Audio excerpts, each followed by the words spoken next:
Inclusive, vamos falar sobre Roberto Campos Neto, porque teve um evento em São Paulo e o presidente do Banco Central garantiu que políticas fiscais são importantes para a queda da taxa de juros. Segundo Campos Neto, sempre que o Brasil conseguiu baixar as taxas de juros e mantê-las baixas, isso foi acompanhado por choques positivos na área fiscal.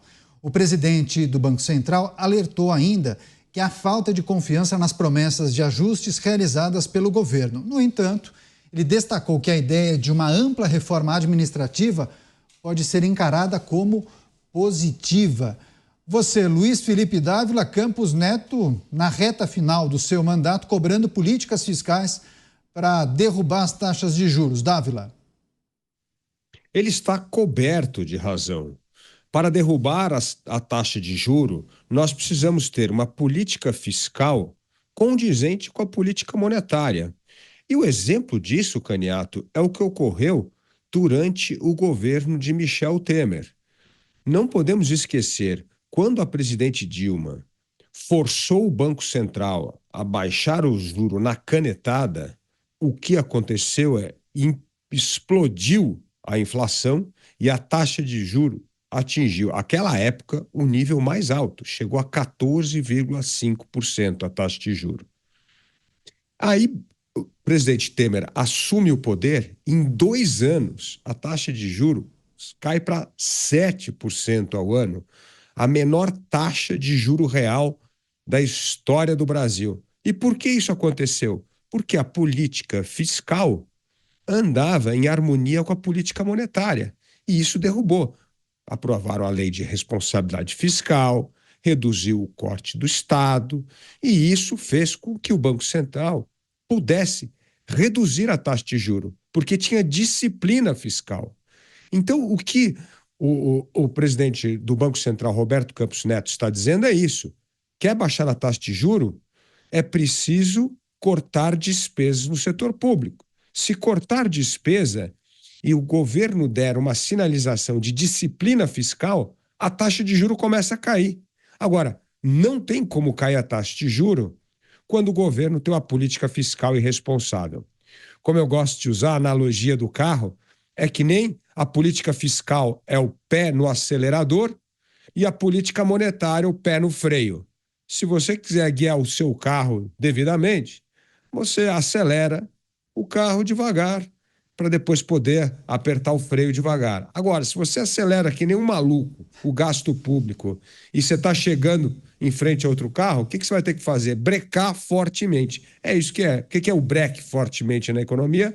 É aumentar a taxa de juro. Hoje, o maior juro real desde a série histórica começar. Uma vergonha que retrata a indisciplina fiscal e a irresponsabilidade da política econômica. Pois é, há menos de 2 meses de deixar o cargo de presidente do Banco Central, as falas de Campos Neto, Cristiano Beraldo, para ele, claro, sempre reforçando algo que ele defende. Políticas fiscais são fundamentais para ajudar na queda da taxa de juros, e ainda ele defendeu a reforma administrativa, algo que por muitas vezes nós tratamos aqui e vários especialistas até defendiam, que a reforma administrativa deveria ter sido feita antes da reforma tributária, para você identificar qual é o tamanho do Estado. A partir daí você estipula qual seria o IVA adequado. Você, Beraldo? É exatamente isso. A gente começou, não vou dizer pelo final, mas não começamos pelo começo. Isso é um fato concreto. E o que o presidente do Banco Central está dizendo é o óbvio. O governo começou, a gente precisa lembrar, colocando todas as suas fichas no arcabouço fiscal, que era um conjunto de regras que, no fundo, acabavam com a lei de responsabilidade fiscal e deixava margem para que não houvesse responsabilidade fiscal. É o que estamos vivendo agora. Não há clima para se reduzir juros se o governo não faz o dever de casa. E o dever de casa deveria, sim, ter começado pela reforma administrativa. Qual é o desenho do Estado? Um Estado moderno, um Estado eficiente, um Estado dinâmico que atenda às necessidades do cidadão. A gente não tem nada disso colocado. Aí se inventa, de uma hora para outra, uma reforma tributária para financiar esse monstro que é o Estado brasileiro, esse monstro campeão de ineficiência, que não consegue se ajustar, que não consegue ser justo com o contribuinte. Essa é a realidade que temos. Então, quando se olha para esse cenário, como é que o investidor enxerga o Brasil? Ele não vê o Brasil com bons olhos. Isso, enfim, a gente ainda pode agregar uma série de outras ocorrências que deixam o Brasil nessa situação de um país pouco confiável para investimentos de longo prazo. Então, a gente vive essa constante realidade de ser o parque de diversões dos especuladores. Taxa de juros altos, o dinheiro entra aqui, ganha um dinheiro preguiçoso com as taxas de juros altas e, ao menor sinal de fumaça, ele se manda, joga o nosso câmbio para as alturas e o Brasil, os brasileiros que se danem. Então, a dinâmica que temos hoje não favorece a redução de taxa de juros. A dinâmica que temos hoje do ponto de vista do governo não favorece o investimento de longo prazo. As políticas que hoje estão sendo executadas não favorecem o Brasil. Esse é o ponto concreto. Os recados de Campos Neto, presidente do Banco Central, mas que muito em breve vai deixar o posto, né, Mota? Sua reflexão sobre as falas dele, por favor. Eu sou presidente do fã-clube de Roberto Campos Neto. Acho que foi uma bênção que o Brasil recebeu, ter, durante um dos períodos mais complicados da história recente, um dos melhores presidentes de Banco Central do mundo. Mas eu não sei se eu concordo muito bem com a pauta que ele defende de autonomia financeira e administrativa do Banco Central. Eu tenho medo de burocracias estatais com muito poder nas mãos. Os precedentes que a gente tem são terríveis, então é preciso muita prudência. Porque hoje nós temos Roberto Campos Neto na presidência do Banco Central. Mas quem sabe dizer qual será o presidente amanhã? Pois é, esse é um tema bom para a gente também refletir, que nesse mesmo evento, nesse mesmo encontro, Dávila, ele disse que a autonomia do Banco Central não está completa e defendeu essa autonomia em todos os aspectos, inclusive na questão que envolve a maneira de gerir os recursos, não ficar dependente da administração federal. Dávila. Roberto Campos Neto está correto. Ele quer criar uma carreira dentro do Banco Central desatrelada do que é hoje o resto da administração pública. E por que ele precisa fazer isso? Porque ele está perdendo os talentos, ele não consegue reter os talentos do Banco Central porque ele perde para o mercado. Que, evidentemente, o salário oferecido para essa turma trabalhar no mercado é 50 vezes maior do que o Banco Central paga.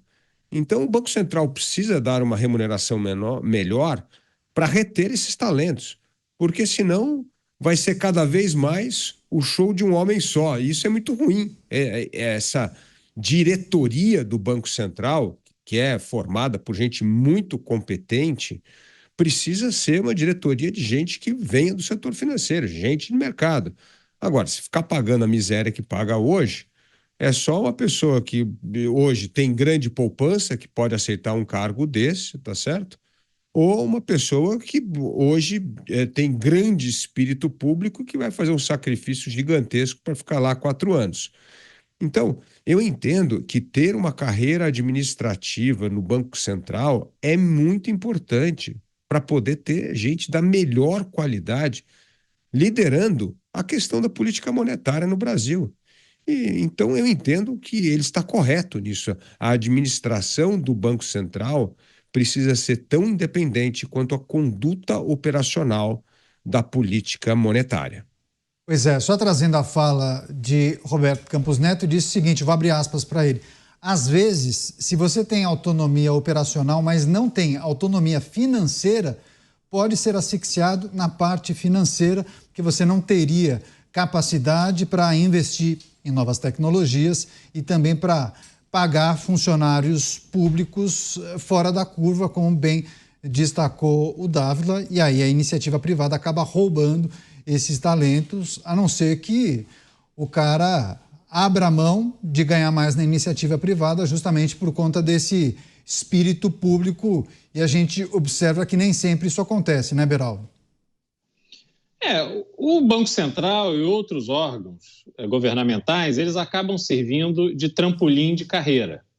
Então, você atrai alguém competente, mas que não tem um destaque ainda muito grande dentro do seu mercado, ele passa ali alguns anos dentro dessa estrutura pública para que depois ele saia de lá e tenha um currículo robusto e desperte o interesse de empregadores que pagam muito bem. E aí ele vai. Só que essa é uma realidade que se impõe hoje em quase toda a estrutura do serviço público. Por quê? O serviço público ele é muito bom de dar benefício. Então, você tem estabilidade no emprego, você tem quinquênio, você tem auxílio disso, auxílio daquilo, e aí vai incorporando. Tanto é que a gente tem um número imenso de pessoas que ganham acima do teto constitucional e, aparentemente, está tudo bem.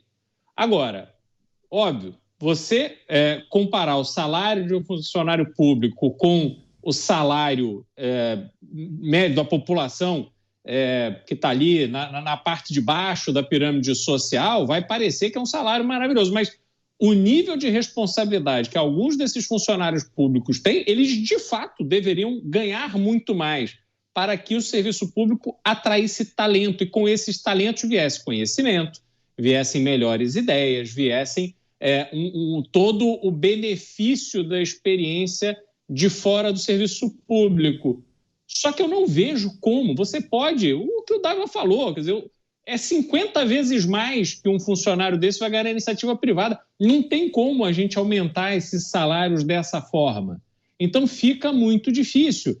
A gente vai ter uma configuração de serviço público que vai ser tocada por uma burocracia que vai vir de gente que realmente tem uma dedicação exclusiva pura ao serviço público, a ajudar o Brasil, ou porque já tem uma condição financeira muito estável, ou porque tem uma vocação natural, pessoal para isso, ou é professor, ou é isso e aquilo.